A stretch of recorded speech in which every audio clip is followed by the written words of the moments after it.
So a few months ago, I get a call in the morning from a client and he's in full panic mode. The kitchen was completely gutted, the house was down to the studs, and the contractor just basically stopped all because he was $20,000 short. And on the phone, he asked, "Could you just increase the line on the HELOC to cover the gap?" But here's the hard truth: there isn't a single bank or lender out there that's going to let you borrow against a house that's currently in construction. So by this point, he's completely trapped. Savings were near empty, and the credit line was maxed out. And the family, they were stuck out in an Airbnb. But the solution forced him to do something very uncomfortable and costly. And in this video, I'm going to show you the decision processes that got him stuck in this position, how we got him out of it, and the mistake you need to avoid when leveraging your home equity for a renovation project.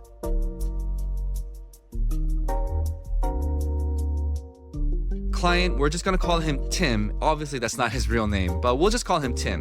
So, Tim and his wife, they have great income, decent credit, and they've lived in their home for 18 years. It's an older home. The kitchen was straight out of the 1960s. So, Tim calls, says, "Hey, we're finally going to move forward with the full renovation. So, we're gonna do kitchen, bathroom, new floors." So, pulled his file, looked at his equity, his income, his credit, and actually, we told him that, "Hey, Tim, you qualify for at least $150,000 in line of credit.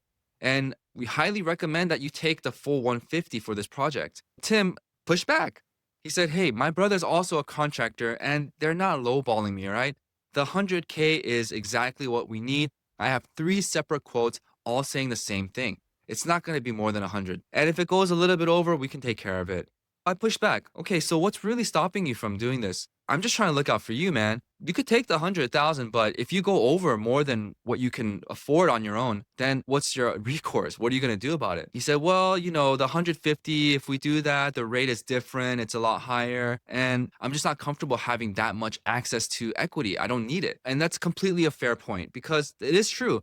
The more that you borrow against your home, typically the higher the rate will be because it's simply just more risky for the lender. But let's look at the flip side. What happens if the renovation goes over budget? The house is from the 60s. You don't know what's behind the walls. If you open it up and you find mold, there's remediation fees. It's basically Pandora's box, right? For a house that's that old. And the key issue here is once you close on a HELOC and you go into the construction, you can't get a new HELOC and you can't extend the line either because there isn't a bank out there who will approve a loan on a house that's mid-construction.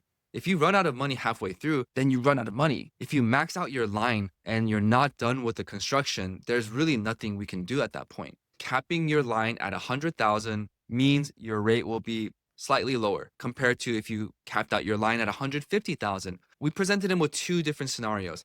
The first scenario is he has a max line of 100,000 and the monthly payment is like $700. The second scenario is where he has a max line of $150,000 and the rate is slightly higher. But the payment difference on a month-to-month basis is only about $50. So we told him, "Tim, $50 a month, think of it like an insurance policy. It's kind of like a safety net. If you go over budget, the capital is sitting there, it's waiting for you to use." So he thought about it and his response was, "Nah, I'm good. I'll just take the 100." So the first month goes pretty much as planned. The demo is relatively clean, right? There's a little bit of mold, but you just fix that with drywall replacement. And cabinets are ordered. Everything looks fine. But the problem occurred when the electrician came. The house that was built in the 60s had original wiring in it, and it was not up to code. Now, instead of just working on the kitchen, floors, and bathrooms, they're having to rewire their entire house and upgrade the panel. That's an unexpected bill of $20,000. And now at this point, the HELOC, it's maxed out and his savings are pretty much depleted. The contractor can't continue until the electrical work is fixed. And this is the point where we get the call to increase the line. And you know how the story goes. We can't. The financing options that would have helped him before are now off the table. And this is where his mistake really starts to get expensive. He had to start using credit cards to keep things moving, then a personal loan, then call family members to borrow money just to keep the project together. And now the problem is no longer just being short on renovation funds. His credit score is getting hit. He's still paying for the short-term rental Airbnb that his family's sleeping in. And every action that he's taking to fix the problem is costly in more ways than one. And all of this started because he wanted to save $50 a month by taking a smaller line. And this is the part that people don't really think about. There's a real possibility that that decision could lead to an even more expensive and painful mistake down the road. So in this case, once the renovation was finally done, then we had the opportunity to help him clean it up.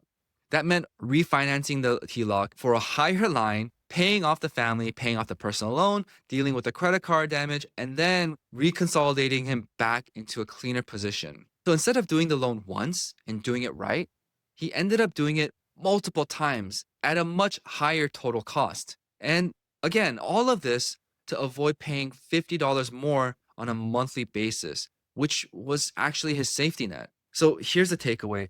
If you're leveraging your home equity through a HELOC or a HE loan to do a renovation, buying an investment property or investing into a company, or anything that involves execution risk, you absolutely should consider taking the max line of credit that you qualify for. Not because you're going to spend it all, but because having access to capital, especially in the form of a line of credit, when things go wrong is the difference between a minor headache and a financial disaster. Remember, a HELOC is a line of credit. You only pay interest on the money that you draw. And I don't tell you this story to scare you away from doing renovations. I tell you this because as a mortgage broker, Jason and I, we help and consult people on what pitfalls to avoid when using their home equity, because you can very well lose thousands trying to save hundreds. So if you're planning on a major project or you want to use your equity to buy an investment property and you just need someone that you trust to go over the mortgage options with you, Jason and I offer free consultations.